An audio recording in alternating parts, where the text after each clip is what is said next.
138 bateaux, 6 classes et 3542 milles nautiques pour une course mythique, la reine des régates transatlantiques en solitaire. Depuis 44 ans, la route du Rhum relie Saint-Malo à Pointe-à-Pitre, mais au-delà du sport, elle offre aussi une vitrine de ce que pourrait être la voile de demain. Car derrière la performance se cache un coût environnemental élevé. Optimisation, analyse de cycle de vie, nouveaux matériaux ou technologies, la course au large amorce elle aussi sa transition écologique. À l'occasion de la route du Rhum, on est allé faire un tour sur les pontons pour rencontrer quelques skippers, pour découvrir toutes les solutions mises en œuvre pour cette 12e édition pour tenter de réduire l'impact carbone de la course au large.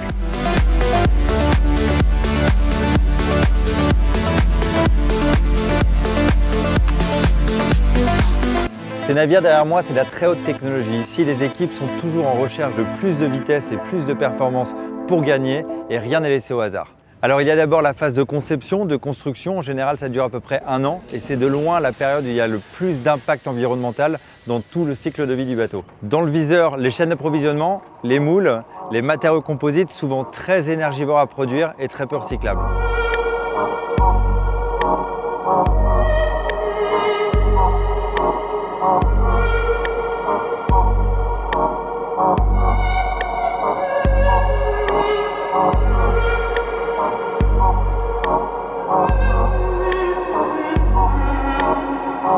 On est bien en Bretagne, depuis un petit peu. On est exactement à Concarneau, on va rencontrer Roland Jourdain, qui est un ancien skipper de course au large et qui a créé Kéros Environnement et qui tente de trouver de nouveaux composites alternatifs. Hop. Salut Roland, ça va? Ça va Victorien? Ça va. Bienvenue sur We Explore.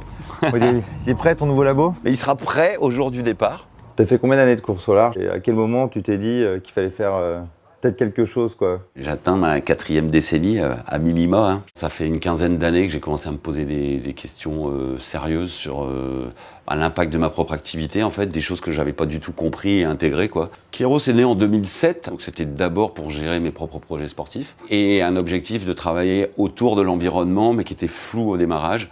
C'est pour ça que ça a commencé par ce bilan carbone compté. Ça coûte combien Vendée Globe à la planète? Puis comme on aime bien faire dans mon équipe, ça a été aussi de se retourner vers la nature. Tu vois, la course au large, c'est de la bio-inspiration, l'aérodynamisme, l'hydrodynamisme.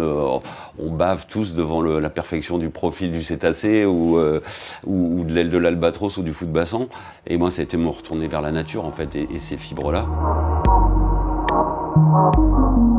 Donc on a à disposition, on a fibre de carbone, fibre de verre et fibre de lin. Donc toi, tu as décidé de travailler vraiment là-dessus? Ouais, ça fait plus d'une douzaine d'années maintenant qu'on s'est penché avec mon équipe sur ces fibres végétales au sens large. Il se trouve qu'en France, on a le meilleur lin du monde en caractéristiques mécaniques. 80% de cette production, elle part en Chine pour nous revenir sous forme de vêtements. Or, il se trouve que ce lin, il est très proche en caractéristiques mécaniques de la fibre de verre qui compose l'essentiel de nos bateaux de plaisance. Et après ça, on ne peut pas comparer la fibre de lin à la fibre de carbone qui fait nos bateaux de course, qui fait nos fusées, etc. Donc je pense que chaque matériau a une spécificité, on ne peut pas faire tout et n'importe quoi. Donc là, tu vois, là il est apparent, donc ce lin normand, mais tout ce qui nous entoure ici, tout ce qui est au-dessus, tout le pont du bateau, donc ça représente la surface d'un terrain de tennis tout en lin. Donc ce qu'on a sous les pieds, ce qu'on a dans les coursives, et les aménagements, si tu veux.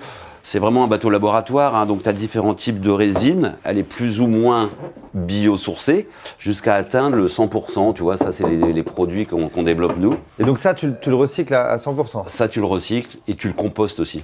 Tu vois, ça reste du carbone.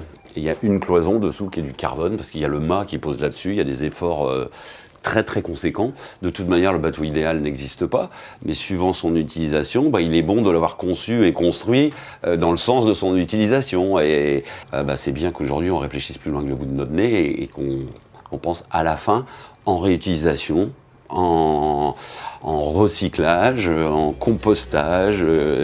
Qu'est-ce qu'on va laisser à la fin, quoi.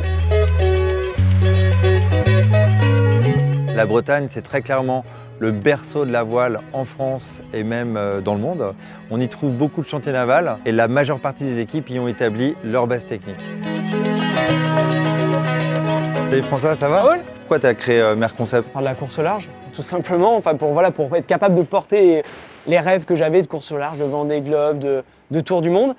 Et aujourd'hui, Merconcept, c'est multi-projet, on ne fait pas que de la course au large. Ce qui nous anime, c'est de se dire, toutes les bonnes idées qu'on peut développer sur nos bateaux de course, est-ce qu'on peut s'en servir sur d'autres bateaux pour essayer d'être moins impactant? Et si on réfléchit de quel est l'impact d'un bateau de course au large, ce sur quoi on maîtrise à peu près, c'est la construction du bateau. Aujourd'hui, toute l'énergie qu'on met dans la recherche sur les matériaux, 100% de notre énergie, par contre, elle est sur les biocomposites. Et on travaille avec Roland Jourdain pour essayer justement de trouver des solutions avec du biocomposite pour nos bateaux de course. Et on a énormément progressé sur les biocomposites ces 5, 10, 15 dernières années. Et par exemple, un bateau, j'ai commencé la voile sur un Optimist qui est en général fabriqué avec de la fibre de verre. Aujourd'hui, on est capable de fabriquer un Optimist en fibre de lin qui, d'un point de vue performance, est comparable. Et je suis convaincu, donc l'Optimist en est un peu la preuve qu'on est capable de faire des bateaux. Et tu as vu Roland Jourdain également, on est capable de faire des catamarans de plaisance où le biocomposite est utilisé d'une manière assez importante.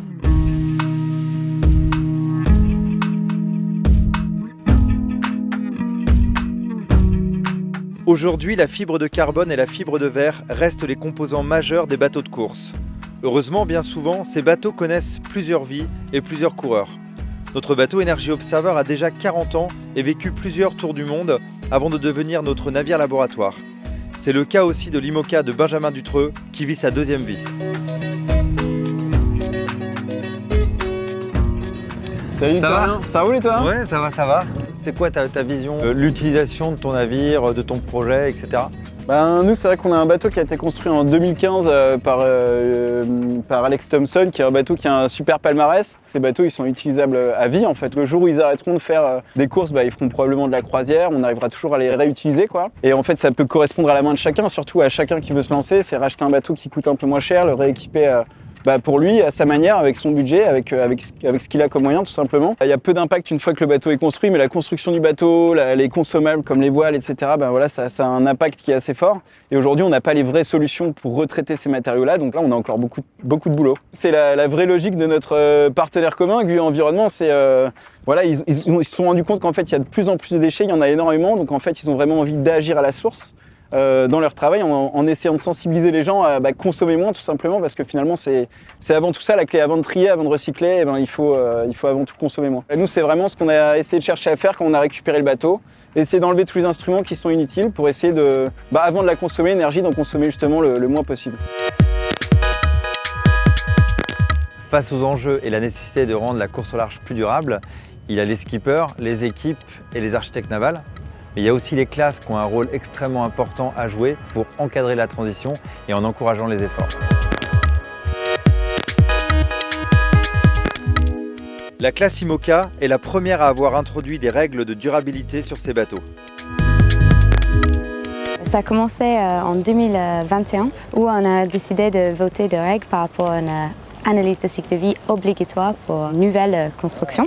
Comme ça, on peut commencer à identifier les différents process qui peuvent potentiellement nous aider à diminuer notre impact à long terme. On n'a pas encore fini d'analyser tous nos ACV pour l'instant, mais déjà, on peut voir que les moules sont très impactants. Juste pour la partie construction, c'est à peu près 25% des émissions totales. Ça, c'est quelque chose qu'on peut commencer à réfléchir et réagir pour minimiser le moule, potentiellement utiliser certaines moules, mais aussi peut-être changer le type de fibre qu'on utilise dans le moule.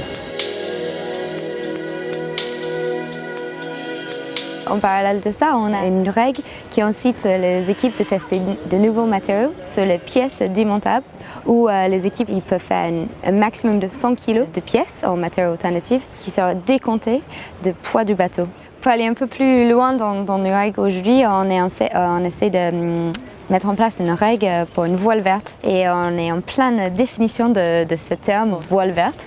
Et aujourd'hui, on est capable de partir sur 3 axes, le déchet, l'énergie et le transport. Dès qu'on peut mettre ces règles en place, c'est assez puissant. Ça nous permet vraiment d'engager avec toute une communauté derrière nous et transmettre potentiellement d'autres innovations et pousser les gens à réfléchir à d'autres solutions. Si l'impact carbone des bateaux reste élevé, c'est aussi car les règles de course le permettent. Les initiatives de la classe IMOCA vont dans le bon sens et c'est ainsi qu'on arrivera à faire bouger les lignes. Ce qui est intéressant, c'est de voir ce mouvement qui part dans cet océan de questions. Là, il y a des îles de solutions qui se mettent en place. Si on ne change pas nos usages, nos comportements, nos regards sur la consommation, sur la façon de faire, tout ça, ça sera des coups d'épée dans l'eau. Si on peut déjà consacrer notre énergie à balancer ces sujets-là, on aura gagné ça.